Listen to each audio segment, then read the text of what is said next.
Hi, my name is Monifa Edwards, and I just want to add a little note to the overcrowding.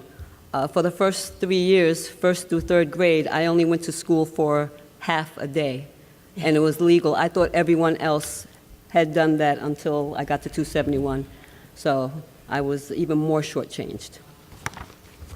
And I'm going to shortchange you if I don't put on my glasses.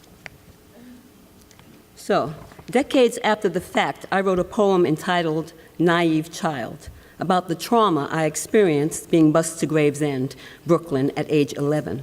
An angry mob swarmed and shook my school bus. I thought we were going to be killed. It never made the news. It was a relatively non-existent dose of hatred compared to that experienced by Linda Brown, the children of Little Rock, and Medgar Evers. Coming from a family possessing a rainbow of skin tones, that the color of our skin was the main cause of that bus being shaken by that mob did not occur to me. My parents offered no explanation. Taking the train alone was then considered a safer mode of transportation for me. Having some pervert expose himself to me happened at least once a month riding the F train out to Gravesend.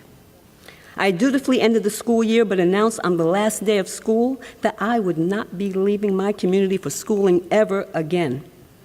After a summer on lockdown, my parents relented, and the Thursday before Labor Day, my father enrolled me in the neighborhood junior high school 271. I had won. In addition to meeting the 4 girls who over the years became my family, I experienced and witnessed the most transformative educational experience of my life at IS 271. I know beyond the shadow of a doubt that a majority of students deemed troublesome or non-achievers can indeed execute a permanent about-face within a 10-week period.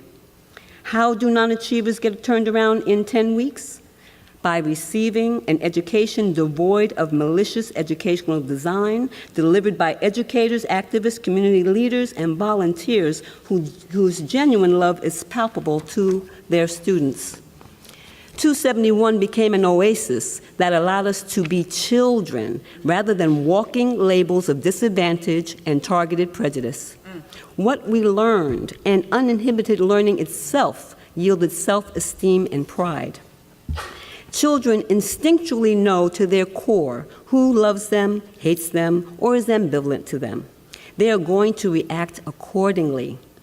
Dr. Charles Isaacs got our respect and quickly increased our mathematic abilities because he radiated respect and love for us. Fred Nauman, thank you. Fred Nauman got the jungle bunnies he expected. It is truly very simple. Advanced degrees do not necessarily make you truly worthy of being a teacher. Like my grandmother used to say, be careful not to become an educated fool. It's your heart that makes you worthy. Are you researching how to evaluate that? The Ocean Hill-Brownsville experiment truly worked. It worked so well that New York's power structure found it necessary to dismiss, deflect, and hide the fact that something extraordinary in education had occurred. America misunderstood and still misunderstands that learning to love oneself and self-pride enables love and gratitude for all, not hate. I dare suggest that some in this August gathering may have lost sight of the true purpose of education. The origin of the word pedagogy denotes teaching one how to learn, not what to learn. Perhaps your honorable intentions are clouded by statistics, the factoids of your degrees, and your own unrecognized miseducation. Perhaps your connection to the humanity of Black, brown, LGBTQ, and poor students has been damaged, having drunk just a little too much of your own rhetorical Kool-Aid. Wow.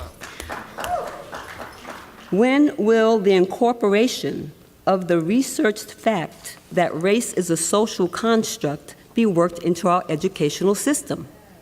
If those of you in this room are not going to do that, if you're not going to start it happening, who will?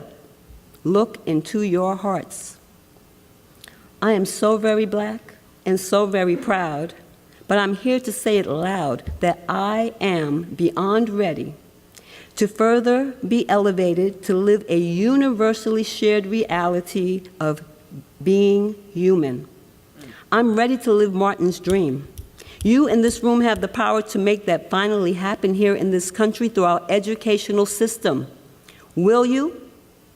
Again, look into your hearts.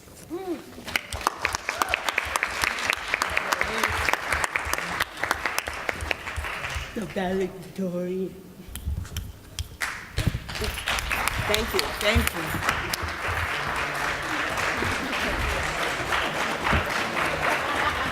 Thank you.